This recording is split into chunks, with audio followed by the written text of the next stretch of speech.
സിമ്പിളായിട്ട് ചെയ്തെടുക്കാൻ പറ്റുന്ന ഒരു പലാസോ പാൻറ്റിൻ്റെ കട്ടിങ് സ്റ്റിച്ചിങ്ങുമാണ് നമ്മുടെ ഇന്നത്തെ വീഡിയോ എന്ന് പറയുന്നത്. നമ്മുടെ ചാനലിൽ പാൻറ്റിൻ്റെ ബോഡി മെഷർമെൻറ്റ് എടുക്കുന്ന വീഡിയോ അപ്ലോഡ് ചെയ്തിട്ടുണ്ട്. അതൊന്ന് കണ്ടു നോക്കിയിട്ട് കാണാം കേട്ടോ. അതേപോലെ തന്നെ നാരോ പാൻറ്റിൻ്റെ കാൽക്കുലേഷൻ അടങ്ങുന്ന ഒരു വീഡിയോയും ഞാൻ അപ്ലോഡ് ചെയ്തിട്ടുണ്ട്. ആ വീഡിയോയിൽ ഞാൻ ക്രോച്ചിൻ്റെ ലെങ്ത് എത്ര എടുക്കണം, വിഡ്ത്ത് എത്ര എടുക്കണം, അങ്ങനെയുള്ള ബേസിക് ഡീറ്റെയിൽസ് എല്ലാം പ്രൊവൈഡ് ചെയ്തിട്ടുണ്ട്. അതും കൂടെ കാണുകയാണെന്നുണ്ടെങ്കിൽ അത്രയും യൂസ്ഫുൾ ആയിരിക്കും കേട്ടോ. അപ്പോൾ നമുക്ക് പലാസോയുടെ കട്ടിങ്ങിലേക്ക് കിടക്കാം. 2.5 മീറ്റർ വരുന്ന റയോൺ മെറ്റീരിയലാണ് ഞാനിവിടെ ഫാബ്രിക് ആയിട്ട് എടുത്തിട്ടുള്ളത്. തുണീനെ നമ്മൾ 4 ആക്കി മടക്കി വേണം ഫോൾഡ് ചെയ്തിടാൻ വേണ്ടിയിട്ട്. ആദ്യം നീളത്തിൽ മടക്കുക, അതിനുശേഷം വീതിയിൽ മടക്കുക. മടക്ക് വരുന്ന ഭാഗം, അതായത് ഫോൾഡ് വരുന്ന ഭാഗം നമ്മുടെ സൈഡിലായിരിക്കണം ഉണ്ടാവേണ്ടത്. ഓപ്പൺ വരുന്ന വശം ഓപ്പോസിറ്റ് സൈഡിലും ആയിരിക്കണം ഉണ്ടാവേണ്ടത്. ഇനി നമ്മൾ ചെയ്യേണ്ടത് താഴെ വശത്ത് അൺഈവൻ ആയിട്ടുള്ള ഫാബ്രിക് ആയിരിക്കുമല്ലോ ഉണ്ടാവുക. അതിനെ നമ്മൾ സ്ട്രെയിറ്റ് ആയിട്ടൊന്ന് കട്ട് ചെയ്ത് ലെവലാക്കി എടുക്കണം. ഞാനിവിടെ ഒരു L സ്കെയിൽ യൂസ് ചെയ്തിട്ട് സ്ട്രെയിറ്റ് ലൈൻ വരച്ച് കൊടുക്കുന്നുണ്ട്. അതിനുശേഷം അതിനെ കട്ട് ചെയ്ത് മാറ്റുന്നുണ്ട്. ഞാനിവിടെ എടുത്തിരിക്കുന്നത് റയോൺ ഫാബ്രിക് ആണ്. അപ്പോൾ ഈ ഫാബ്രിക് തെന്നിപ്പോകാനൊക്കെ നല്ല ചാൻസ് ഉണ്ട്. അതുകൊണ്ട് പിന്നൊക്കെ വെച്ച് സെക്യൂർ ചെയ്യുകയാണെങ്കിൽ അത്രയും നല്ലതാണ്. ഇനി നമ്മൾ താഴെ വശം ഓപ്പൺ വരുന്നിടമുണ്ടല്ലോ, അവിടെ മടക്കി അടിക്കാനായിട്ട് ആവശ്യമായിട്ടുള്ള തയ്യൽ തുമ്പ് മാർക്ക് ചെയ്ത് കൊടുക്കുക. ഞാനിവിടെ ജസ്റ്റ് 1 ഇഞ്ച് എടുത്തിട്ടുള്ളൂ. നിങ്ങൾക്ക് എത്രയാണോ ആവശ്യമായിട്ട് തോന്നുന്നത് അതനുസരിച്ച് എടുക്കാം കേട്ടോ. ചിലർക്ക് വീതി കൂടിയ ഫോൾഡൊക്കെ വരുന്നതായിരിക്കുമല്ലോ ഇഷ്ടം. അപ്പോൾ അതനുസരിച്ച് നമ്മുടെ ഇഷ്ടപ്രകാരം എത്രയാണോ തയ്യൽ തുമ്പ് കൊടുക്കുക എന്നുള്ളത് അതനുസരിച്ച് കൊടുക്കാം. ഇനിയാണ് നമ്മൾ പ്രോപ്പറായിട്ടുള്ള മാർക്കിംഗ് ഒക്കെ ചെയ്ത് തുടങ്ങുന്നത്. നമ്മളിപ്പോൾ 1 ഇഞ്ച് തയ്യൽ തുമ്പ് മാർക്ക് ചെയ്തില്ലേ, അവിടെ നിന്ന് നമുക്ക് ടോട്ടൽ ലെങ്ത് എത്രയാണോ വേണ്ടിയത് ആ ലെങ്ത് വരേക്കുള്ള ഒരു മെഷർമെൻറ്റ് ജസ്റ്റ് ഒന്ന് മാർക്ക് ചെയ്തെടുക്കുക. എനിക്കിവിടെ ടോട്ടൽ ലെങ്ത് ആയിട്ട് വേണ്ടിയത് 36 ഇഞ്ചാണ്. ഈ 36 ഇഞ്ച് എന്നുള്ളത് ഞാൻ ജസ്റ്റ് സൈഡിലൊന്ന് മെൻഷൻ ചെയ്യുന്നതേ ഉള്ളൂ കേട്ടോ. അതെന്തിനാണെന്നുള്ളത് ഞാൻ ഡീറ്റെയിൽ ആയിട്ട് പറയാം. അപ്പോൾ ആ 36 വരുന്നിടത്ത്, അതായത് നിങ്ങൾക്ക് എത്രയാണോ ടോട്ടൽ ലെങ്ത് ആയിട്ട് വെക്കാൻ ഉദ്ദേശിക്കുന്നത് അവിടെ ജസ്റ്റ് ഒരു ചോക്ക് മാർക്ക് കൊടുക്കുക. ഇനി ഞാൻ പറയുന്ന കാര്യം ഒന്ന് ശ്രദ്ധിച്ച് കേൾക്കണേ. നമുക്കറിയാം, നമ്മളൊന്നെങ്കിൽ ഫുള്ളി എലാസ്റ്റിക് ആയിട്ടോ അല്ലെങ്കിൽ വേസ്റ്റ് ബാൻഡ് അറ്റാച്ച് ചെയ്തോ ഒക്കെ ആയിരിക്കുമല്ലോ നമ്മൾ പാൻറ് സ്റ്റിച്ച് ചെയ്യുന്നുണ്ടാവുക. ഈ കേസിൽ ഞാൻ ഫുൾ എലാസ്റ്റിക് ആണ് കൊടുക്കുന്നത്. ഞാൻ എപ്പോഴും സെപ്പറേറ്റ് ആയിട്ടൊരു ബാൻഡ് ക്രിയേറ്റ് ചെയ്തിട്ടാണ് എലാസ്റ്റിക്കിനെ അറ്റാച്ച് ചെയ്ത് കൊടുക്കുന്നത്. അതല്ലാതെ ഇപ്പം നമ്മൾ ഈ പാൻറ്റിൻ്റെ പീസ് കട്ട് ചെയ്യുമല്ലോ, ആ കൂടെ എലാസ്റ്റിക്കിന് വേണ്ടിയിട്ട് ഫോൾഡ് ചെയ്യാൻ വേണ്ടിയിട്ട് മുകളിലേക്ക് എക്സ്ട്രാ ഞാൻ തയ്യൽ തുമ്പായിട്ട് കൊടുക്കാറില്ല. എന്തുകൊണ്ടാണ് അങ്ങനെ ചെയ്യുന്നതെന്ന് ചോദിച്ചാൽ, ബാക്കിൽ നമ്മൾ ക്രോച്ചിൻ്റെ വീതി കൂട്ടി കൊടുക്കുമ്പോഴത്തേനും ഒരു കോണിപ്പ് ഷേപ്പ് അവിടെ വരും. ഈ കോണിപ്പ് ഷേപ്പ് വരുന്നത് കൊണ്ട് തന്നെ നമ്മൾ എത്രയൊക്കെ നമ്മൾ മടക്കി നീറ്റാക്കി സ്റ്റിച്ച് ചെയ്യാൻ നോക്കിയാലും അവിടെ ഒരുപാട് ചുളുക്കവും അല്ലെങ്കിൽ സ്റ്റിച്ച് ചെയ്യാനൊക്കെ ഭയങ്കര ബുദ്ധിമുട്ടും ഒക്കെ എനിക്ക് ഫേസ് ചെയ്യേണ്ടി വന്നിട്ടുണ്ട്. അതുകൊണ്ട് എപ്പോഴും ഞാനൊരു വേസ്റ്റ് ബാൻഡ് അറ്റാച്ച് ചെയ്ത് കൊടുത്തിട്ടാണ് ഇങ്ങനെയൊക്കെ ചെയ്യാറ്. അപ്പോൾ എൻ്റെ കയ്യിലുള്ളത് ഒരു 1.5 ഇഞ്ചിൻ്റെ ഒരു എലാസ്റ്റിക്കാണ് ഉള്ളത് ഇപ്പോൾ. അപ്പോൾ അതെങ്ങനെ വേണം മാർക്ക് ചെയ്യാനെന്ന് ചോദിച്ചാൽ, 36 ആണല്ലോ ടോട്ടൽ ലെങ്ത് പറഞ്ഞത്. അതിൽ നിന്ന് നമ്മൾ ഈ 1.5 ഇഞ്ചിനെ കുറയ്ക്കുക. അപ്പോൾ എത്ര കിട്ടും? 34 കിട്ടും. ഇനി 34യുടെ കൂടെ തയ്യൽ തുമ്പായിട്ട് ഒരു 1/2 ഇഞ്ച്, ആ വേസ്റ്റ് ബാൻഡിനെ നമ്മൾ ഇതിലേക്ക് ജോയിൻ ചെയ്യുന്നതിന് വേണ്ടിയിട്ടുള്ള 1/2 ഇഞ്ച് കൂടെ ചേർക്കുമ്പോൾ 35 ഇഞ്ച്. എന്നിട്ട് ഈ 35 എന്നുള്ള ലൈനിനെ നമ്മൾ സ്ട്രെയിറ്റ് ലൈനായിട്ട് മാർക്ക് ചെയ്ത് കൊടുക്കുക. സംഗതി ഭയങ്കര സിമ്പിൾ ആയിട്ടുള്ള കാര്യമാണ്, പക്ഷെ ഞാൻ പറഞ്ഞ് കോംപ്ലിക്കേറ്റഡ് ആക്കിയോ എന്ന് എനിക്കൊരു സംശയമുണ്ട്. ഇത്രയേ ഉള്ളൂ. ഞാൻ എലാസ്റ്റിക് സെപ്പറേറ്റ് ഒരു വേസ്റ്റ് ബാൻഡ് യൂസ് ചെയ്തിട്ടാണ് ഇതിലേക്ക് അറ്റാച്ച് ചെയ്ത് കൊടുക്കാൻ വേണ്ടി പോകുന്നത്. അപ്പോൾ എൻ്റെ ടോട്ടൽ ലെങ്ത് എന്ന് പറയുന്നത് 36 ഇഞ്ചാണ്. അറ്റാച്ച് ചെയ്യാൻ ഉദ്ദേശിക്കുന്ന എലാസ്റ്റിക്കിൻ്റെ വീതി എന്ന് പറയുന്നത് 1.5 ഇഞ്ചാണ്. അപ്പോൾ നമ്മൾ ഈ 36ൽ നിന്ന് ഈ 1.5നെ കുറയ്ക്കുന്നു. അതിനുശേഷം അതിൻ്റെ കൂടെ ഒരു തയ്യൽ തുമ്പ് 1/2 ഇഞ്ചും ആഡ് ചെയ്ത് കൊടുത്തിട്ടാണ് നമ്മൾ ഈ പോർഷനിലേക്ക് മാർക്ക് ചെയ്ത് കൊടുക്കുന്നത്. അപ്പോൾ നിങ്ങളുടെ കയ്യിലിരിക്കുന്ന എലാസ്റ്റിക്കിൻ്റെ അനുസരിച്ച് അതിൽ ചെറിയ വേരിയേഷനൊക്കെ വരുത്തിയാൽ മാത്രം മതി. നമ്മളിത് ഒരു പ്രാവശ്യമെങ്കിലും മാർക്ക് ചെയ്ത് നോക്കി കഴിയുമ്പോഴത്തേനും നമുക്കത് ഈസി ആയിട്ട് ക്യാച്ച് ചെയ്യാൻ പറ്റാവുന്നതേ ഉള്ളൂ കേട്ടോ. ഇനിയാണ് നമ്മൾ ഇൻസൈഡ് ലെങ്ത് അഥവാ ക്രോച്ചിൻ്റെ ലെങ്ത് മാർക്ക് ചെയ്യാൻ പോകുന്നത്. നമുക്ക് ഈ ക്രോച്ചിൻ്റെ ലെങ്ത് ഒന്ന് ഡയറക്റ്റ് ബോഡിയിൽ നിന്ന് മെഷർമെൻറ്റ് എടുക്കാവുന്നതാണ്, അതല്ലെങ്കിൽ കാൽക്കുലേറ്റ് ചെയ്ത് എടുക്കാവുന്നതുമാണ്. അപ്പോൾ കാൽക്കുലേഷൻ വരുന്ന വീഡിയോ ഓൾറെഡി ഞാൻ എങ്ങനെയാണ് ചെയ്യേണ്ടതെന്നുള്ളത് അപ്ലോഡ് ചെയ്തിട്ടുണ്ട്. അതൊന്ന് ചെക്ക് ചെയ്ത് നോക്കുക. ഇപ്പോൾ ബോഡിയിൽ നിന്നുള്ള ക്രോച്ചിൻ്റെ മെഷർമെൻറ്റിൻ്റെ കൂടെ എക്സ്ട്രാ ഒരു 3 അല്ലെങ്കിൽ 4 ഇഞ്ച് നമുക്ക് ലൂസ് ആഡ് ചെയ്ത് കൊടുത്താൽ മതി പലാസോ പാൻറ്റിനൊക്കെ. ഉദാഹരണം പറയുകയാണെങ്കിൽ 10 ഇഞ്ചാണ് നമുക്ക് ബോഡിയിൽ നിന്ന് മെഷർമെൻറ്റ് കിട്ടുന്നതെന്നുണ്ടെങ്കിൽ അതിൻ്റെ കൂടെ ഒരു 13 അല്ലെങ്കിൽ 14 വരെ നമുക്ക് കൊടുക്കാം. ഇനി സ്വല്പം വണ്ണം കൂടുതലുള്ള ഒരാളാണെന്നുണ്ടെങ്കിൽ അതിനേക്കാൾ 1 ഇഞ്ചും കൂടെ കൊടുക്കാം. അതായത് ഇപ്പോൾ 4 ഇഞ്ച് എക്സ്ട്രാ കൊടുക്കുന്ന കാര്യം പറഞ്ഞില്ല, അതിൻ്റെ കൂടെ 1 ഇഞ്ച് കൂടെ ആകുമ്പോൾ 5 ഇഞ്ചൊക്കെ നമുക്ക് എക്സ്ട്രാ കൊടുത്താൽ മാത്രം മതി. അതേപോലെ തന്നെയാണ് നമ്മൾ ക്രോച്ചിൻ്റെ ലെങ്ത് കാൽക്കുലേറ്റ് ചെയ്തെടുക്കുമ്പോൾ കിട്ടുന്ന മെഷർമെൻറ്റിൻ്റെ കൂടെയും ഈ പറയുന്ന പോലെ 3 അല്ലെങ്കിൽ 4 ഇഞ്ച് എക്സ്ട്രാ ആഡ് ചെയ്ത് കൊടുത്താൽ മതി. ഇവിടെ നമുക്ക് കിട്ടിയിരിക്കുന്ന ക്രോച്ചിൻ്റെ ലെങ്ത് എന്ന് പറയുന്നത് 10 ഇഞ്ചാണ്. അപ്പോൾ അതിൻ്റെ കൂടെ ഞാനൊരു 3 ഇഞ്ചും കൂടെ എക്സ്ട്രാ ആഡ് ചെയ്തിട്ട് 13 ഇഞ്ച് എന്നുള്ള ലെങ്തിൽ വരയ്ക്കുകയാണ്. ഇങ്ങനെ വരയ്ക്കുന്ന സമയത്ത് നമ്മൾ ടേപ്പ് 36 ഇഞ്ച് എന്നുള്ള മെഷർമെൻറ്റ് പറഞ്ഞില്ലേ, അതായത് ടോട്ടൽ ലെങ്ത് ജസ്റ്റ് റഫായിട്ടൊന്ന് വരയ്ക്കണം എന്ന് പറഞ്ഞില്ലേ, അവിടെ വെച്ച് വേണം നമ്മൾ ഈ ക്രോച്ചിൻ്റെ ലെങ്ത് മാർക്ക് ചെയ്ത് കൊടുക്കാൻ. കാരണം എന്താ, ടോട്ടൽ ലെങ്ത് അവിടെയല്ലേ വന്ന് നിൽക്കുന്നത്, അവിടെ തൊട്ടുള്ള ക്രോച്ചിൻ്റെ ആവശ്യമല്ലേ നമുക്കുള്ളൂ. നമ്മൾ ഇപ്പോൾ 35 ഇഞ്ച് വരച്ചില്ലേ, അവിടെ നിന്ന് നമ്മൾ ക്രോച്ചിൻ്റെ ലെങ്ത് കാൽക്കുലേറ്റ് ചെയ്ത് വരച്ച് കഴിയുമ്പോഴത്തേനും സ്റ്റിച്ച് ചെയ്ത് വരുമ്പോൾ 1 ഇഞ്ചും കൂടെ കൂടുതലായിട്ടായിരിക്കും നിൽക്കുന്നുണ്ടാവുക. അത് ഒഴിവാക്കാൻ വേണ്ടിയിട്ടാണ് നമ്മൾ ആ റഫ് ലൈൻ വരച്ചിട്ട് അവിടെ നിന്ന് ക്രോച്ചിൻ്റെ ലെങ്ത് മാർക്ക് ചെയ്യുന്നത് കേട്ടോ. അപ്പോൾ നമ്മൾ ആ ക്രോച്ചിൻ്റെ ലൈനും ഇതേപോലെ സ്ട്രെയിറ്റ് ലൈനായിട്ട് മാർക്ക് ചെയ്ത് കൊടുക്കുക. ഇനി നമ്മൾ ക്രോച്ചിൻ്റെ ഏരിയയിൽ വരുന്ന വീതി മാർക്ക് ചെയ്ത് കൊടുക്കണം. അപ്പോൾ അതിന് വേണ്ടിയിട്ട് ടോട്ടൽ ഹിപ്പ് റൗണ്ട് ഉണ്ടല്ലോ, ആ മെഷർമെൻറ്റിൻ്റെ 4/1 ആദ്യം ഒന്ന് റഫായിട്ട് മാർക്ക് ചെയ്ത് കൊടുക്കുക. 40 ഇഞ്ചാണ് ഇവിടുത്തെ കേസിൽ. അതിൻ്റെ 4/1 എന്ന് പറയുമ്പോൾ 10 ഇഞ്ച്. ഈ 10 ഇഞ്ചിൻ്റെ കൂടെ ഒരു 5 ഇഞ്ച് നമ്മൾ ലൂസായിട്ട് ആഡ് ചെയ്ത് കൊടുക്കുക. ഞാനീ പറഞ്ഞ 5 ഇഞ്ച് എന്നുള്ളത് ഒരു സ്റ്റാൻഡേർഡ് മെഷർമെൻ്റ് ആണ്. എത്രയാണോ നിങ്ങളുടെ ഹിപ്പിൻ്റെ വണ്ണം അതിൻ്റെ 4 മാർക്ക് ചെയ്തിട്ട് അതിൻ്റെ കൂടെ 5 ഇഞ്ച് എക്സ്ട്രാ മാർക്ക് ചെയ്ത് കൊടുക്കുക. ഇനി നിങ്ങൾക്ക് കുറച്ചുകൂടെ വീതി വേണമെന്ന് തോന്നുവാണെങ്കിൽ ഈ പറഞ്ഞ പോലെ 5 ഇഞ്ചിന് വരെ ഒരു 7 ഇഞ്ചൊക്കെ മാർക്ക് ചെയ്ത് കൊടുക്കാം. അപ്പോൾ നമ്മൾ 10ഉം 5ഉം 15, ഈ 15 ഇഞ്ച് മാർക്ക് ചെയ്തെടുത്തു നിന്ന് ഉള്ളിലേക്കായിട്ട് ഒരു 1.5 ഇഞ്ച് നമ്മൾ ഷേപ്പ് കൊടുക്കാൻ വേണ്ടിയിട്ട്, ആ ക്രോച്ചിൻ്റെ ഷേപ്പ് കൊടുക്കാൻ വേണ്ടിയിട്ട് 1.5 ഇഞ്ച് കയറ്റി മാർക്ക് ചെയ്തിട്ട് ആ മാർക്കിങ് നമ്മൾ മുകളിലേക്ക് സ്ട്രെയിറ്റ് ലൈനായിട്ട് വരച്ചു കൊടുക്കാം. നമ്മുടെ നാരോ പാൻറ്റിൻ്റെ കട്ടിങ്ങുമായിട്ട് സിമിലർ ആണ്, എന്നാൽ കൂടെയും ചെറിയ വേരിയേഷൻസ് ഉണ്ട് ഇതിനകത്ത്.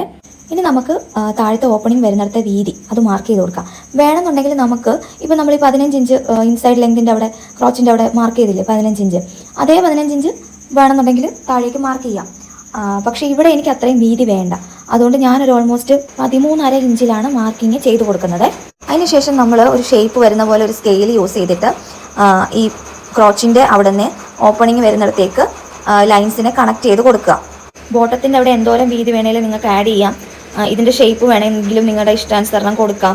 അതൊക്കെ നമ്മുടെ ചോയ്സസ് ആണ്. ഇത് തമ്മിൽ കണക്ട് ചെയ്തതിന് ശേഷം നമ്മൾ ഒരു 1/4 ഇഞ്ച് തൊട്ട് 1/2 ഇഞ്ച് വരെ തയ്യൽ തുമ്പായിട്ട് എക്സ്ട്രാ ഒന്ന് മാർക്ക് ചെയ്ത് കൊടുക്കുക. ഇങ്ങനെയുള്ള ടൂൾസ് ഒക്കെ ഇല്ലേ, ഈ സ്കെയിൽ പോലുള്ള കാര്യങ്ങളൊക്കെ, അതൊക്കെ മേടിച്ച് വെക്കുന്നത് നല്ലതായിരിക്കും. അതാകുമ്പോൾ നമ്മുടെ പകുതി പണി എളുപ്പത്തിൽ കഴിയും. നമ്മൾ ഈ ഷേപ്പൊക്കെ വരയ്ക്കാൻ നിന്ന് കഴിഞ്ഞാൽ കുറേ സമയം ആ വഴിക്ക് അങ്ങ് പോകുമല്ലോ. കാര്യം നമ്മൾ ഒരുമിച്ച് 4 മടക്കി ഇട്ടിട്ടുണ്ടെങ്കിലും നമ്മൾ ഫ്രണ്ടും ബാക്കും സെപ്പറേറ്റ് തന്നെയാണ് കട്ട് ചെയ്യുന്നത് കേട്ടോ. നമ്മളിപ്പോൾ വരച്ച് വെച്ചിരിക്കുന്നതെല്ലാം ഫ്രണ്ട് പീസിൻ്റെ ഇതനുസരിച്ചുള്ള മാർക്കിംഗ് ആണ്. ഇനി നമുക്ക് ബാക്ക് പീസിൻ്റെ മാർക്കിങ് ചെയ്ത് കൊടുക്കാം. അതിന് വേണ്ടിയിട്ട് നമ്മളിപ്പോൾ മാർക്ക് ചെയ്തിട്ടിരിക്കുന്ന ക്രോച്ചിൻ്റെ ലെങ്തിൽ നിന്ന് ഓൾമോസ്റ്റ് ഒരു 1/2 ഇഞ്ച് താഴത്തേക്ക് ഒരു ലൈൻ വരച്ച് കൊടുക്കുക. അതേപോലെ തന്നെ മുകളിലായിട്ട് വേസ്റ്റ് റൗണ്ടിൻ്റെ അവിടെ ഇല്ലേ, ആ ക്രോച്ച് വരുന്നതിൻ്റെ മുകളിലായിട്ട് 1.5 തൊട്ട് 2 ഇഞ്ച് വരെ മുകളിലേക്ക് നമ്മളൊരു മാർക്കിങ് ചെയ്ത് കൊടുക്കാം. ഞാനിവിടെ 1.5 ഇഞ്ചാണ് മാർക്ക് ചെയ്തിട്ടുള്ളത്. ഇനി നമ്മൾ ആ ക്രോച്ചിൻ്റെ ആ ഷേപ്പ് ഉണ്ടല്ലോ, ഒരു കേർവ് ഷേപ്പ്, അതിനെ മാർക്ക് ചെയ്ത് കൊടുക്കണം. അതിന് ഞാൻ ഫ്രഞ്ച് കേർവ് സ്കെയിൽ യൂസ് ചെയ്തിട്ട് ഫ്രണ്ടിലേക്കുള്ള ക്രോച്ചിൻ്റെ ഷേപ്പും ബാക്കിലേക്കുള്ള ക്രോച്ചിൻ്റെ ഷേപ്പും മാർക്ക് ചെയ്യുന്നുണ്ട്. ക്രോച്ചിൻ്റെ ഏരിയയിലൊക്കെ പിടുത്തം വരാതിരിക്കാൻ വേണ്ടിയിട്ട് ഇങ്ങനെയൊക്കെയുള്ള ചെറിയ ചെറിയ കാര്യങ്ങളൊക്കെ നമ്മൾ ശ്രദ്ധിക്കണം. അപ്പോൾ കേർവ് വരയ്ക്കുമ്പോഴും ഒരുപാടങ്ങ് കുഴിഞ്ഞു പോകാതെയും അല്ലെങ്കിൽ ഒരുപാടങ്ങ് ഷേപ്പ് ഇല്ലാതെ സ്ട്രെയിറ്റ് ആയിട്ടും വരച്ച് വെക്കരുത് കേട്ടോ. അപ്പോൾ 2 സൈഡിലത്തെയും, അതായത് ഫ്രണ്ടിലത്തെയും ബാക്കിലത്തെയും ക്രോച്ച് ഞാൻ സെപ്പറേറ്റ് മാർക്ക് ചെയ്തിട്ടുണ്ട്. ഇപ്പോൾ ഇനി നമ്മൾ ബാക്ക് പീസിൻ്റെ ആ ഷേപ്പ് ഉണ്ടല്ലോ അതൊന്ന് മാർക്ക് ചെയ്ത് കൊടുക്കുക. അതായത് 35 നമ്മൾ വരച്ചിട്ടില്ലേ, അവിടെ നിന്ന് എക്സ്ട്രാ നമ്മൾ മുകളിലേക്കായിട്ട് ക്രോച്ചിൻ്റെ ആ ലെങ്തിൽ 1.5 ഇഞ്ച് മാർക്ക് ചെയ്ത് കൊടുത്തില്ലേ, അങ്ങോട്ടേക്ക് ഒരു ചരിച്ച് ലൈൻ വരച്ചു കൊടുക്കുക. അപ്പോൾ കഴിഞ്ഞ നമ്മുടെ പാൻസിൻ്റെ കട്ടിങ്ങിൽ കുറേ പേര് ചോദിച്ചതാണ് എന്തിനാണ് ഇങ്ങനെ ചരിച്ച് ലൈൻ കൊടുക്കുന്നത് എന്നുള്ളത്. അതിൻ്റെ കാരണം മറ്റൊന്നുമല്ല, നമ്മുടെ ഹിപ്പിൻ്റെ ഷേപ്പ് അറിയാലോ, ബട്ടക്സിൻ്റെ ഷേപ്പ് കാരണം നമുക്ക് ഫ്രണ്ടിലത്തെ അതേ മെഷർമെൻറ്റ് നമ്മൾ ബാക്കിൽ കൊടുത്തു കഴിഞ്ഞാൽ ഇറങ്ങി നിൽക്കും. മനസ്സിലായില്ലേ? അതൊന്ന് ബാലൻസ് ചെയ്യാൻ വേണ്ടിയിട്ട് മാത്രമാണ് നമ്മൾ ക്രോച്ചിൻ്റെ ഏരിയ, ക്രോച്ച് വരുന്നിടത്ത് മാത്രം 1.5 ഇഞ്ച് അല്ലെങ്കിൽ 2 ഇഞ്ചൊക്കെ എക്സ്ട്രാ നമ്മൾ കൊടുക്കാറുള്ളത്. ഇപ്പോൾ സാധാരണ ചുരി പാൻറ്റിലോ അല്ലെങ്കിൽ നോർമൽ പാൻറ്റിലോ ഒന്നും നമുക്ക് ഇങ്ങനെ കൊടുക്കേണ്ട കാര്യമില്ല കേട്ടോ. ഇനി നമുക്കിതിനെ കട്ട് ചെയ്തെടുക്കാം. കട്ട് ചെയ്യുമ്പോൾ ഞാൻ ആദ്യം ബാക്ക് പീസാണ് കട്ട് ചെയ്യാൻ പോകുന്നത്. അതായത് മുകളിൽ നമ്മൾ ചരിച്ചൊരു ലൈൻ വരച്ചില്ലേ, അത് 4 പീസ് ഒരേപോലെ ആദ്യം കട്ട് ചെയ്തെടുക്കുവാണേ. വീഡിയോയിൽ കാണിച്ചിരിക്കുന്ന അതേപോലെ ചെയ്യുകയാണെന്നുണ്ടെങ്കിൽ അധികം ടെൻഷനൊന്നും ഇല്ലാതെ നമുക്ക് ചെയ്തെടുക്കാൻ പറ്റും കേട്ടോ. അല്ലാത്ത പക്ഷം നമ്മൾ സെപ്പറേറ്റ് ഒക്കെ ആയിട്ട് കട്ട് ചെയ്യാൻ പോയാൽ ഭയങ്കര ടെൻഷനായിരിക്കും. ഈ പീസാണോ ആ പീസ് എന്നൊക്കെ ഉള്ളൊരു വേവലാതിയായിരിക്കും. ഇനി നമ്മൾ താഴേക്ക് കട്ട് ചെയ്ത് വരുമ്പോഴത്തേന് ശ്രദ്ധിക്കേണ്ടതെന്ന് പറഞ്ഞാൽ നമ്മൾ ഫ്രണ്ടിൻ്റെ ക്രോച്ചും ബാക്കിൻ്റെ ക്രോച്ചും സെപ്പറേറ്റ് ആണല്ലോ. ഫ്രണ്ടിലത്തെ ക്രോച്ചാണ് ആദ്യം വരുന്നത്, അതിനേക്കാൾ 1 ഇഞ്ച് താഴ്ത്തിയാണ് നമ്മൾ ബാക്കിലത്തെ ക്രോച്ച് എടുത്തിട്ടുള്ളത്. അപ്പോൾ ആദ്യമേ നമ്മൾ ഈ പറയുന്ന പോലെ ഫ്രണ്ടിലത്തെ ക്രോച്ച് കട്ട് ചെയ്ത് മാറ്റാം. എന്നിട്ട് ആ താഴേക്ക് നമ്മൾ 1/2 ഇഞ്ച് തയ്യൽ തുമ്പ് കൊടുത്തില്ലേ, അതിലേക്കൂടെ ഷേപ്പിന് കട്ട് ചെയ്തെടുത്ത് വരിക കേട്ടോ. അപ്പം ഞാൻ താഴെ വരേക്കും അത് കട്ട് ചെയ്തെടുത്തിട്ടുണ്ട്. ഇനി എന്താണ് ചെയ്യേണ്ടതെന്നുള്ളത് ശ്രദ്ധിച്ച് കാണുക. 4 പീസിനെ നമ്മൾ ഫോൾഡ് ചെയ്ത് വെച്ചിട്ടുള്ളത്. അപ്പോൾ അതിലെ ആദ്യത്തെ 2 ലെയർ ക്ലോത്തിൽ നമ്മൾ ഈ സ്ട്രെയിറ്റ് ലൈൻ വരച്ചു കൊടുത്തില്ലേ, അവിടെ കൊണ്ട് കട്ട് ചെയ്ത് മാറ്റുക. അപ്പോൾ കട്ട് ചെയ്യുമ്പോഴത്തേനും 2 ലെയർ മാത്രമേ കട്ട് ചെയ്ത് ഒഴിവാക്കാൻ പാടുള്ളൂ കേട്ടോ. ആദ്യത്തെ 2 ലെയർ എടുത്തിട്ട് നമ്മൾ ആ സ്ട്രെയിറ്റ് ആയിട്ട് കൊടുത്ത പീസിനെ കട്ട് ചെയ്ത് മാറ്റാം. അതിനുശേഷം ആ 2 ലെയറിനെ സൈഡിലേക്ക് ഒതുക്കി മാറ്റി വെച്ച് കൊടുത്തിട്ട് നമ്മൾ 1/2 ഇഞ്ച് താഴത്തേക്ക് ഷേപ്പ് ക്രോച്ചിനെ ഇറക്കി കൊടുത്തില്ലേ, അത് ഇപ്പുറത്തെ ഫാബ്രിക്കിൽ 2 ലെയറിലായിട്ട് വരച്ചിട്ട് അത് കുഴിച്ചെടുത്ത് വെട്ടുക. ബേസിക്കലി ഫ്രണ്ടിലത്തെ ക്രോച്ചിനേക്കാളും ഒരു 1/2 ഇഞ്ചെങ്കിലും ബാക്കിലത്തെ ക്രോച്ച് താന്നിട്ടായിരിക്കണം നമ്മൾ കട്ട് ചെയ്യുമ്പോൾ ഉണ്ടാവേണ്ടത് കേട്ടോ. അപ്പോൾ വീഡിയോ കാണിച്ച് തന്ന പോലെ ചെയ്യുകയാണെന്നുണ്ടെങ്കിൽ നിങ്ങൾക്ക് ഈ പറയുന്ന പോലെ ടെൻഷൻ അടിക്കാതെ ചെയ്യാം. അപ്പോൾ കട്ടിങ് ശരിക്കും പറഞ്ഞാൽ ഇത്രയേ ഉള്ളൂ. ഇനി നമുക്കിതിൻ്റെ സ്റ്റിച്ചിങ് പാർട്ട് കാണാം. ഏറ്റവും ആദ്യം ഞാൻ ക്രോച്ചുകൾ തമ്മിലാണ് ജോയിൻ ചെയ്തെടുക്കുന്നത്. അപ്പോൾ അതിന് വേണ്ടിയിട്ട് ഫ്രണ്ടിലത്തെ ക്രോച്ച് ആദ്യമേ എടുക്കുവാണ്. അത് സ്റ്റിച്ച് ചെയ്ത് ജോയിൻ ചെയ്ത ശേഷം ബാക്കിലത്തെ ക്രോച്ചും ജോയിൻ ചെയ്തെടുക്കുവാണ്. ക്രോച്ച് തയ്ക്കുമ്പോൾ ഒരുപാട് വലിച്ചൊന്നും പിടിച്ച് കൊടുക്കുകയൊന്നും വേണ്ട. നമ്മൾ എങ്ങനെയാണോ ഫാബ്രിക് നമുക്ക് ഉള്ളത് അതൊന്ന് അധികം വലിച്ചു പിടിക്കാതെ ഷേപ്പിൽ അങ്ങ് തയ്ച്ചു പോയാൽ മതി. അതേപോലെ ഒരു മിനിമം 2 പ്രാവശ്യമെങ്കിലും നമ്മൾ ക്രോച്ച് സെക്യൂർ ചെയ്ത് സ്റ്റിച്ച് ചെയ്തിട്ടുണ്ടായിരിക്കണം. പിന്നെ ക്രോച്ച് തമ്മിൽ ജോയിൻ ചെയ്യുമ്പോൾ ഫ്രണ്ടും ബാക്ക് മാറിപ്പോകരുത് കേട്ടോ. അതായത് ഒരേ ലെങ്തിലുള്ളവർ തമ്മിൽ വേണം ചേർന്നിരിക്കാൻ വേണ്ടിയിട്ട്. പിന്നെ നിങ്ങൾക്ക് എന്തെങ്കിലും തരത്തിലുള്ള സംശയം ഉണ്ടെന്നുണ്ടെങ്കിൽ കമൻ്റായിട്ടും ചോദിക്കാം. അതല്ലാന്നുണ്ടെങ്കിൽ ഡയറക്റ്റായിട്ട് വാട്സപ്പ് ചെയ്താലും മതി. എനിക്കറിയാവുന്ന പോലെയൊക്കെ ഞാൻ പറഞ്ഞു തരുന്നതായിരിക്കും. അതേപോലെ നമ്മുടെ വീഡിയോസ് നിങ്ങൾക്ക് ഉപകാരപ്പെടുന്നുണ്ടെങ്കിൽ ഉറപ്പായിട്ടും ഒന്ന് ലൈക്ക് ചെയ്ത് സപ്പോർട്ട് ചെയ്യുകയും കൂടെ ചെയ്യണേ. അങ്ങനെ നമ്മൾ ഫ്രണ്ട് ക്രോച്ചും ബാക്ക് ക്രോച്ചും ജോയിൻ ചെയ്തെടുത്തിട്ടുണ്ട്. ഇനി ഞാൻ ചെയ്തൊരു ചെറിയൊരു അബദ്ധമാണ് ഞാൻ കാണിച്ചു തരുന്നത്. വേറൊന്നുമല്ല, ക്രോച്ച് ജോയിൻ ചെയ്ത ശേഷം ഞാൻ ഓടിപ്പോയി ബോട്ടത്തിൻ്റെ റൗണ്ട് അങ്ങ് സ്റ്റിച്ച് ചെയ്ത് പോയി. ഇങ്ങനെ ചെയ്യുന്നതുകൊണ്ട് തെറ്റൊന്നുമില്ല, പക്ഷേ ഫിനിഷിങ്ങിൽ വരുമ്പോഴത്തേനും നമുക്കൊരു പാളിച്ച വരും. എന്താണെന്ന് വെച്ചാൽ നമ്മളിപ്പോൾ താഴെ മടക്കി അടിക്കുവാണല്ലോ, അത് കഴിഞ്ഞിട്ടായിരിക്കും നമ്മൾ ഒരു സൈഡിൽ നിന്ന് അങ്ങ് അറ്റം വരേക്കും ജോയിൻ ചെയ്തെടുക്കുന്നത്. അപ്പോൾ നമ്മൾ ഓവർലോക്ക് ഒക്കെ ചെയ്തിട്ടുണ്ടെങ്കിലൊക്കെ ഇത് താഴെ വശത്ത് കൂടെ കാണാൻ പറ്റും. അപ്പോൾ അതിനേക്കാളും നല്ലത് എപ്പോഴും നമ്മൾ ഒരു സൈഡിൽ നിന്ന് ക്രോച്ച് വരെ തയ്ച്ച് മറ്റേ സൈഡ് വരേക്കും തയ്ച്ച് ഫിനിഷ് ചെയ്ത ശേഷം റൗണ്ടിൽ ബോട്ടം മടക്കി അടിക്കുന്നതായിരിക്കും എപ്പോഴും സേഫ്. അതാണ് കാണാനും നല്ല ഭംഗി, ഫിനിഷിങ്ങിൽ കാണാനും ഭംഗി അത് തന്നെയാണ്. അപ്പോൾ ഞാനിങ്ങനെ സ്റ്റിച്ച് ചെയ്തെങ്കിൽ കൂടെ ഞാനത് കറക്റ്റ് ചെയ്തെടുക്കുന്നുണ്ട് കേട്ടോ. അപ്പോൾ ഞാനത് പറഞ്ഞു തന്നത് നിങ്ങൾ ആരെങ്കിലും ഇത് കാണുന്നവർക്ക് യൂസ്ഫുൾ ആയിക്കോട്ടെ എന്ന് ഓർത്തിട്ടാണ് കേട്ടോ. അതേപോലെ നിങ്ങൾക്ക് തോന്നുന്നുണ്ടാവാം എന്താണ് ഈ എക്സസ് ആയിട്ട് കട്ട് ചെയ്ത് കളയുന്ന സംഭവം എന്നുള്ളത്. നമ്മൾ ബോട്ടം മാർക്ക് ചെയ്തപ്പോൾ ഇങ്ങനെ ചെരിച്ച് സ്ലീവൊക്കെ കട്ട് ചെയ്യുന്ന പോലെ ചെരിച്ചാണ് ഞാൻ കട്ട് ചെയ്തെടുത്തിട്ടുണ്ടായിരുന്നത്. അതെന്തിനാന്ന് വെച്ചാൽ അല്ലാന്നുണ്ടെങ്കിൽ നമ്മൾ മടക്കി അടിക്കുന്ന സമയത്ത് കുറവ് വന്നാലോ എന്ന് ഓർത്തിട്ടാണേ. അതേപോലെ ഞാൻ എൻ്റെ എളുപ്പത്തിന് ഓവർലോക്ക് ചെയ്തെടുക്കുകയാണ് ചെയ്തിട്ടുള്ളത്. നിങ്ങൾക്ക് വേണമെന്നുണ്ടെങ്കിൽ നല്ല ഫിനിഷിംഗ് ഒക്കെ കിട്ടണമെന്നുണ്ടെങ്കിൽ ഫ്രണ്ട് സീം ചെയ്ത് കൊടുത്താൽ മതി. ക്വാളിറ്റിയിൽ ഫ്രണ്ട് സീം തന്നെയാണ് എപ്പോഴും ബെറ്റർ, പക്ഷേ എളുപ്പപ്പണി എന്നുള്ള പോലെയാണ് ഞാൻ ഓവർലോക്ക് ചെയ്തെടുത്തത്. ഇനി നമ്മൾ ചെയ്യേണ്ട ഒരു കാര്യം എന്ന് പറഞ്ഞാൽ 2 സൈഡിലെയും ക്രോച്ച് വരുന്നിടം തമ്മിലൊന്ന് പിൻ വെച്ച് സെക്യൂർ ചെയ്തെടുക്കുക. കോട്ടൺ ആണ്, പിടിച്ചാൽ കിട്ടുന്ന തുണിയാണെന്നൊക്കെ ഉണ്ടെങ്കിൽ ഇങ്ങനെ ചെയ്യണമെന്ന് നിർബന്ധമില്ല. പക്ഷേ ഇച്ചിരി കൈ നിൽക്കുന്നില്ല എന്ന് തോന്നുന്ന തുണി നമുക്കിതുപോലെ പിൻ വെച്ച് സെക്യൂർ ചെയ്തെടുക്കാം. അപ്പോൾ അതേപോലെ തന്നെ നിങ്ങൾ ശ്രദ്ധിച്ചിട്ടുണ്ടാവും, നമ്മൾ ബാക്കിലെ ക്രോച്ചിൻ്റെ ലെങ്ത് ഒരു 1/2 ഇഞ്ച് എക്സ്ട്രാ എടുത്തിട്ടുണ്ടല്ലോ. അപ്പോൾ ഈ എക്സ്ട്രാ എടുത്തിരിക്കുന്നത് എന്തിനാണെന്ന് വെച്ചാൽ ക്രോച്ചുകൾ തമ്മിൽ കറക്റ്റായിട്ട് സീറ്റ് ആവാൻ വേണ്ടിയിട്ടാണ്. നമ്മൾ അങ്ങനെ എക്സ്ട്രാ എടുത്തില്ല എന്ന് വിചാരിക്കും, എങ്ങനെ പോയെന്ന് പറഞ്ഞാലും നമ്മൾ സ്റ്റിച്ച് ചെയ്ത് വരുമ്പോഴത്തേനും ഏറ്റക്കുറച്ചിൽ വരും. അതായത് ഒന്നെങ്കിൽ നമുക്ക് ക്രോച്ച് തമ്മിൽ മാച്ച് ആവാതിരിക്കും, അല്ലെന്നുണ്ടെങ്കിൽ നമ്മൾ തയ്ച്ച് ഇങ്ങനെ വരുമ്പോഴത്തേന് ഏതെങ്കിലും ഒരു പീസ്, അത് മിക്കവാറും ബാക്ക് പീസ് ആയിരിക്കും കൂടുതലായിട്ടുണ്ടാവും. ഇപ്പം ഞാൻ പറയുമ്പോൾ അത് എക്സ്പീരിയൻസ് ചെയ്തിട്ടുള്ള ആൾക്കാർക്ക് അത് മനസ്സിലാവുന്നുണ്ടാവും. ഞാൻ പണ്ടൊരു വീഡിയോയിൽ ഇതിനൊരു സൊല്യൂഷൻ എന്നുള്ള പോലെ കണ്ടിട്ടുള്ള ഒരു കാര്യം എന്ന് പറഞ്ഞാൽ, ആദ്യം ഇവർ ഒരു അഡ്ജസ്റ്റ്മെൻറ്റിൽ സ്റ്റിച്ച് ചെയ്യും, എന്നിട്ട് ഒരു സൈഡിൽ നിന്ന് മറ്റേ സൈഡിലേക്ക് ഇങ്ങനെ വലിക്കും. അപ്പോൾ ഈ നൂല് പടപടാന്ന് അവിടെ നിന്ന് ഇവിടുന്നൊക്കെ ആയിട്ട് വലി നിൽക്കുന്നൊക്കെ പൊട്ടും. എന്നിട്ട് വീണ്ടും അതിൻ്റെ മേളിൽ കൂടെ ഒരു സ്റ്റിച്ചോ 2 സ്റ്റിച്ചോ ഇട്ട് കൊടുക്കും. അപ്പോൾ അത് കറക്റ്റ് ആവുമെന്ന് പറയും. പക്ഷേ അത് എനിക്കത്ര ഇഷ്ടപ്പെട്ടില്ലാത്തതുകൊണ്ട് ഞാൻ ആ മെത്തേഡൊന്നും യൂസ് ചെയ്യാൻ പോയിട്ടില്ല. പക്ഷേ ഇങ്ങനെ ഫോളോ ചെയ്യാൻ തുടങ്ങിയ പിന്നെ കറക്റ്റായിട്ട് തന്നെയാണ് കേട്ടോ കിട്ടാറുള്ളത്. അപ്പം നിങ്ങൾക്ക് സംശയം ഉണ്ടെങ്കിൽ ഒരേപോലെ വെച്ചൊന്ന് കട്ട് ചെയ്ത് നോക്കണം. എന്നിട്ട് നമ്മൾ സ്റ്റിച്ച് ചെയ്യുമ്പോൾ നോക്കണം, ഒരു സൈഡിൽ എപ്പോഴും ഒരു വേരിയേഷൻ ഉണ്ടാവും. അപ്പോൾ ഇതാകുമ്പോൾ കറക്റ്റ് ക്രോച്ചുകൾ തമ്മിൽ ജോയിൻ്റ് ആവും, സ്റ്റാർട്ടിങ്ങും എൻഡിങ്ങും ഒരേപോലെ ജോയിൻ്റ് ആയി വരും, ഒരു ടെൻഷനും ഇല്ലാതെ തയ്ക്കാൻ പറ്റും. അതേപോലെ നമ്മൾ ശ്രദ്ധിക്കേണ്ട ഒരു കാര്യം, നമ്മൾ തയ്യൽ തുമ്പായിട്ട് ഒരു മാക്സിമം 1/2 ഇഞ്ചൊക്കെ ഇട്ടിരുന്നാൽ മതി.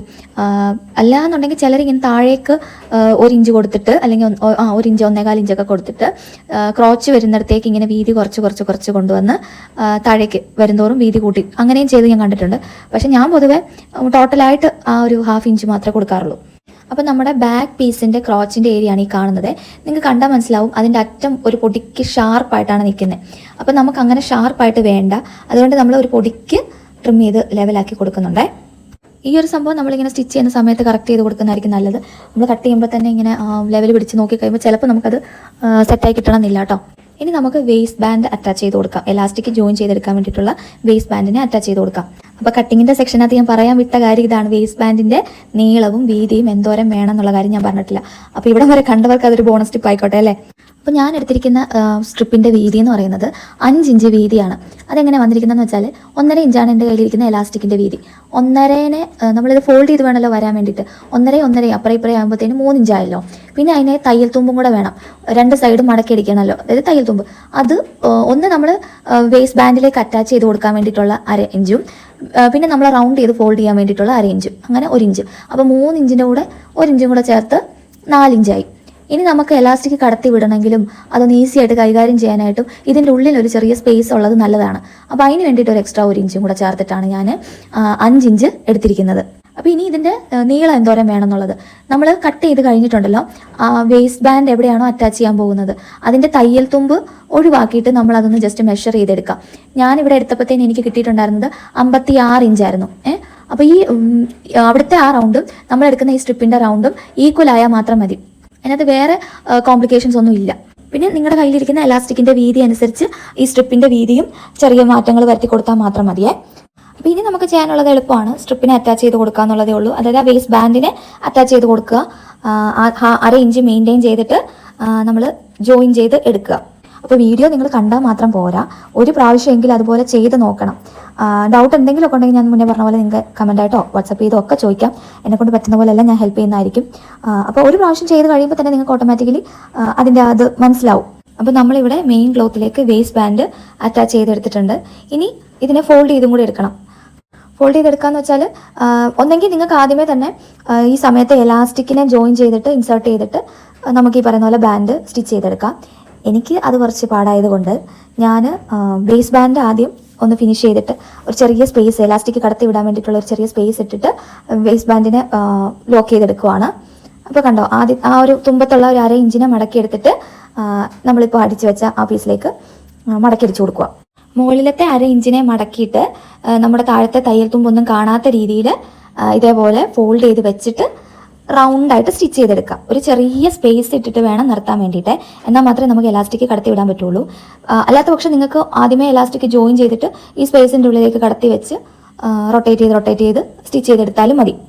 എനിക്ക് ശരിക്കും പറഞ്ഞാൽ സ്റ്റിച്ച് ചെയ്യുന്ന സമയത്ത് ഇതിങ്ങനെ പറഞ്ഞ് ചെയ്യാനൊക്കെ ഭയങ്കര ഇഷ്ടം. പക്ഷേ ഈ സമയത്ത് നല്ല ബഹളമാണ് വീട്ടിനകത്ത്. അതാണ് ഞാൻ വോയിസ് ഓവർ വീഡിയോസ് തന്നെ ചെയ്യുന്നത്. ഇടയ്ക്ക് വിളിച്ച് സംസാരിക്കുന്നവർക്കോ അല്ലെങ്കിൽ മെസ്സേജൊക്കെ അയക്കുന്നവർക്കോ അതറിയാം. അവിടെ നിന്ന് ഇങ്ങോട്ടുള്ള സൗണ്ടിനകത്തും പിള്ളേരുടെ ബഹളവും ഇവിടെ നിന്ന് അങ്ങോട്ടുള്ള സൗണ്ടിനകത്തും പിള്ളേരുടെ ബഹളവും ഒക്കെയാണ്. എനിവേസ് നമ്മൾ ആ ഒരു സ്പേസ് ഇട്ട് ആ ഗ്യാപ്പിനെ നമ്മൾ സ്റ്റിച്ച് ചെയ്തെടുത്തിട്ടുണ്ട്. ഇനി നമ്മൾ എലാസ്റ്റിക്കിനെ ഒരു സേഫ്റ്റി പിന്നോ എന്തെങ്കിലും യൂസ് ചെയ്തിട്ട് ആ സ്പേസിൽ കൂടെ കറക്റ്റായിട്ട് കയറ്റിയെടുക്കാം. എലാസ്റ്റിക്കിൻ്റെ വീതി എന്തോരം വേണമെന്ന് ചിലർക്കൊരു സംശയം വന്നേക്കാം. നിങ്ങളുടെ കയ്യിലിരിക്കുന്ന എലാസ്റ്റിക്കിൻ്റെ എലാസ്റ്റിസിറ്റി അനുസരിച്ച് വേണം നിങ്ങൾ അതെടുക്കാൻ വേണ്ടിയിട്ട്. ചില എലാസ്റ്റിക് നല്ലോണം സ്ട്രെച്ച് ചെയ്യുന്നുണ്ടാവും, പക്ഷേ ചിലതെന്ന് പറഞ്ഞാൽ ഭയങ്കര ഹാർഡായിരിക്കും. അപ്പോൾ അതനുസരിച്ച് വേണം നമ്മളത് ഡിസൈഡ് ചെയ്യാൻ എന്തോരം കുറയ്ക്കണം എന്നുള്ളത്. ഇപ്പോൾ ഏകദേശം പറയുകയാണെന്നുണ്ടെങ്കിൽ നമ്മുടെ വേസ്റ്റ് റൗണ്ടിൻ്റെ അതിനേക്കാളും ഒരു 3 ഇഞ്ച് കുറച്ച് നമ്മൾ എലാസ്റ്റിക് എടുത്താൽ മതി. പിന്നെ നിങ്ങളുടെ കയ്യിലിരിക്കുന്ന എലാസ്റ്റിക്കിൻ്റെ ഈ പറഞ്ഞ പോലെയുള്ള ചിലത് ഭയങ്കര ഹാർഡായിരിക്കും, അപ്പം വലിയാനൊക്കെ നല്ല ബുദ്ധിമുട്ടുണ്ടായിരിക്കും. അപ്പോൾ 3 ഇഞ്ച് എടുക്കണമെന്നില്ല, 2 ഇഞ്ചൊക്കെ എടുത്താലും മതി. ചിലതെന്ന് പറഞ്ഞാൽ ഭയങ്കരമായിട്ട് സ്ട്രെച്ച് ചെയ്ത് വരുന്നുണ്ടാവും. അപ്പോൾ 3 ഇഞ്ച് വരെ 4 ഇഞ്ച് അത് വേണമെന്നുണ്ടെങ്കിൽ ഒരു കാര്യം ചെയ്താൽ മതി. അതായത് നമ്മളൊന്ന് ജസ്റ്റ് എലാസ്റ്റിക് തന്നെ റൗണ്ടിലൊന്ന് സ്ട്രെച്ച് ചെയ്ത് പിടിച്ച് നോക്കുക. ഒരു കംഫർട്ടബിൾ ആയിട്ട് നമ്മുടെ ശരീരത്തിൽ കിടക്കേണ്ട രീതിയിലൊന്ന് പിടിച്ച് വെച്ച് നോക്കി എടുക്കുന്നതാണെങ്കിൽ കുറച്ചുകൂടെ ബെറ്റർ ആയിരിക്കും. പക്ഷെ നമുക്ക് പലപ്പോഴും കസ്റ്റമറിനൊക്കെ വേണ്ടി സ്റ്റിച്ച് ചെയ്യുമ്പോഴത്തേനും നമുക്ക് അങ്ങനെ ചെയ്യാനൊരു ഓപ്ഷൻ ഇല്ല. അപ്പം ഞാൻ പൊതുവേ 3 ഇഞ്ച് കുറച്ചെടുക്കുവാണ് ചെയ്യാറ്. വേസ്റ്റ് അരവണ്ണത്തെക്കാൾ ഒരു 3 ഇഞ്ച് കുറച്ചെടുക്കുവാണ് ചെയ്യാറ്. അപ്പോൾ വീഡിയോ ശ്രദ്ധിച്ച് നോക്കിയവർക്ക് മനസ്സിലായിട്ടുണ്ടാവും. അതെന്താണെന്ന് വെച്ചാൽ 5 ഇഞ്ച് കറക്റ്റ് ഞാൻ കൊടുത്തപ്പോഴാണ് എനിക്ക് എലാസ്റ്റിക് നല്ല രീതിയിൽ ഫില്ലായി കിട്ടിയിരിക്കുന്നത്. അതിനുശേഷം ഞാനിവിടെ നമ്മുടെ എലാസ്റ്റിക്കിനെ ജോയിൻ ചെയ്തെടുക്കുവാണ്. കൃത്യമായിട്ട് എലാസ്റ്റിക് എങ്ങനെ വേണം അറ്റാച്ച് ചെയ്യാനെന്നുള്ള വീഡിയോ സെപ്പറേറ്റ് ഞാൻ ചെയ്തിട്ടുണ്ട്. അത് കണ്ടു നോക്കുവാണെങ്കിൽ കുറച്ചുകൂടെ യൂസ്ഫുൾ ആയിരിക്കുമേ. അപ്പോൾ എലാസ്റ്റിക്കിനെ തമ്മിൽ ജോയിൻ ചെയ്തതിന് ശേഷം നമ്മൾ ഇത് ക്ലോത്തിനെ അറേഞ്ച് ചെയ്ത് കൊടുക്കണം, ലെവലാക്കി കൊടുക്കണം. എല്ലായിടത്തും ഒരേപോലെ ക്ലോത്ത് ചെല്ലുന്ന പോലെ അങ്ങോട്ടും ഇങ്ങോട്ടും ഒരു 3-4 പ്രാവശ്യമൊക്കെ വലിച്ച് സ്ട്രെച്ച് ചെയ്തൊക്കെ കൊടുത്ത് ലെവലാക്കണം. അപ്പോൾ അതിന് മുന്നേ ആയിട്ട് നമ്മൾ ആ ക്രിയേറ്റ് ചെയ്ത ആ ഹോളിൽ എലാസ്റ്റിക് കടത്തി വിടാൻ വേണ്ടിയിട്ട് എടുത്ത ഹോള് അതിനെ നമ്മൾ ക്ലോസ് ചെയ്ത് കൊടുക്കണം. നമ്മൾ എലാസ്റ്റിക് ജോയിൻ ചെയ്യുമ്പോഴത്തേനെ പ്രത്യേകം ശ്രദ്ധിക്കണം, അങ്ങോട്ടും ഇങ്ങോട്ടും ട്വിസ്റ്റായി പോവാതെ ശ്രദ്ധിക്കണം കേട്ടോ. അതൊക്കെ സ്റ്റിച്ച് ചെയ്ത് കഴിഞ്ഞ് ഇടുമ്പോഴൊക്കെ ആയിരിക്കും ചിലപ്പോൾ നമ്മൾ ഇതിങ്ങനെ ട്വിസ്റ്റായി കിടക്കുന്നതൊക്കെ ശ്രദ്ധിക്കുന്നത്. വീഡിയോയിൽ ഞാൻ കുറേ അധികം കാര്യങ്ങൾ മെൻഷൻ ചെയ്താണ് പോയിട്ടുള്ളത്. അതാകുമ്പോൾ നിങ്ങൾക്ക് കൺഫ്യൂഷൻ കുറയ്ക്കാം എന്നുള്ളൊരു പ്രതീക്ഷയിലാണ് എല്ലാ ഡീറ്റെയിൽസും ഞാൻ പറഞ്ഞ് വീഡിയോ ചെയ്തിരിക്കുന്നത്. ഇനി നമ്മൾ എലാസ്റ്റിക്കിനെ ഇതേപോലെ വലിച്ച് പിടിച്ച് വെച്ചിട്ട് ആദ്യം ഒരു 1/2 ഇഞ്ച് സ്പേസ് ഇട്ടിട്ട് സ്റ്റിച്ച് ചെയ്തെടുക്കുക. ഫുള്ള് റൗണ്ടിൽ ഇങ്ങനെ സ്റ്റിച്ച് ചെയ്തെടുക്കണം. പ്രത്യേകം ശ്രദ്ധിക്കണം, നല്ലതായിട്ട് വലിച്ച് പിടിച്ച് വേണം നമ്മളിത് തയ്ച്ചെടുക്കാൻ വേണ്ടിയിട്ട്. അതിനുശേഷം താഴേക്ക് ഒരു 1/2 ഇഞ്ച് സ്പേസും കൂടെ ഗ്യാപ്പ് ഇട്ടിട്ട് തയ്ച്ചെടുക്കുക. അതാകുമ്പോൾ നല്ല ഭംഗിയായിട്ട് നമുക്ക് എലാസ്റ്റിക് അറ്റാച്ച് ചെയ്തെടുക്കാൻ പറ്റുമേ. അപ്പോൾ ഇനി ഞാൻ എനിക്ക് പറ്റിയ അബദ്ധം ഒന്ന് കറക്റ്റ് ചെയ്യുന്നത് എങ്ങനെയാണെന്ന് കാണിച്ചു തരാം. കണ്ടോ, ഇത് കണ്ടോ, നമ്മൾ ഓവർലോക്ക് ചെയ്തപ്പോഴത്തേനും ആ ഒരു എക്സസ് ആയിട്ട് നിൽക്കുന്ന ആ ത്രെഡ് മുകളിൽ കൂടെ ഇത് നമുക്ക് കാണാൻ പറ്റുമല്ലോ. അപ്പോൾ അങ്ങനെ വരുന്നത് ഒരു വൃത്തികേടല്ലേ. അപ്പോൾ അത് ഒഴിവാക്കാൻ വേണ്ടിയിട്ട് നിങ്ങൾ മനസ്സിലാക്കിയിരിക്കേണ്ടത് ആദ്യമേ നമ്മൾ ഈ സൈഡ് അടിച്ചിട്ട് വേണം റൗണ്ട് സ്റ്റിച്ച് ബോട്ടം മടക്കി അടിക്കുന്നത് ചെയ്യാൻ വേണ്ടിയിട്ട്. അപ്പോൾ ഓൾറെഡി ഞാൻ മടക്കി അടിച്ചത് കൊണ്ട് തന്നെ ആ 1/2 ഇഞ്ചില്ലേ, അതായത് ആ ഒരു ഫോൾഡ് വരുന്നത്, ആ ഒരു ഫോൾഡ് വെച്ചിട്ട് ഞാൻ ഒന്നും കൂടെ ഒന്ന് സ്റ്റിച്ച് ചെയ്ത് കൊടുക്കുക. അപ്പോൾ ലെങ്തിൽ ചെറിയൊരു വ്യത്യാസം വരും. ചെറിയതെന്ന് പറഞ്ഞാൽ ഈ പറഞ്ഞ പോലെ ഒരു 1/2 ഇഞ്ച് കുറയും. അപ്പോൾ നമ്മൾ പുറത്ത് തയ്ച്ചു കൊടുക്കുമ്പോഴത്തേനും ഉറപ്പായിട്ട് ഇതൊന്ന് ശ്രദ്ധിച്ചിരിക്കുന്നത് നല്ലതായിരിക്കും കേട്ടോ. അഥവാ നമ്മൾ അറിയാതെ അങ്ങനെ സ്റ്റിച്ച് ചെയ്ത് പോയെങ്കിൽ തന്നെ അതൊന്ന് അഴിച്ച് ഇതുപോലെ ചെയ്തെടുത്താലും മതി. അപ്പോൾ ഇതാണ് നമ്മുടെ ഫൈനലായിട്ടുള്ള അതിൻ്റെ റിസൾട്ട് എന്ന് പറയുന്നത്. അപ്പോൾ നിങ്ങൾക്ക് വീഡിയോ ഇഷ്ടപ്പെട്ട് കാണുമെന്ന് ഞാൻ പ്രതീക്ഷിക്കുന്നു. ഇഷ്ടപ്പെട്ടിട്ടുണ്ടെങ്കിൽ ഒന്ന് ലൈക്ക് ചെയ്ത് സപ്പോർട്ട് ചെയ്യുക. ചാനലും കൂടെ സബ്സ്ക്രൈബ് ചെയ്ത് സപ്പോർട്ട് ചെയ്യുക. അപ്പോൾ അടുത്തൊരു യൂസ്ഫുൾ ആയിട്ടുള്ള വീഡിയോ ആയിട്ട് ഞാൻ വേഗം വരാം. അതുവരേക്കും ടാറ്റാ.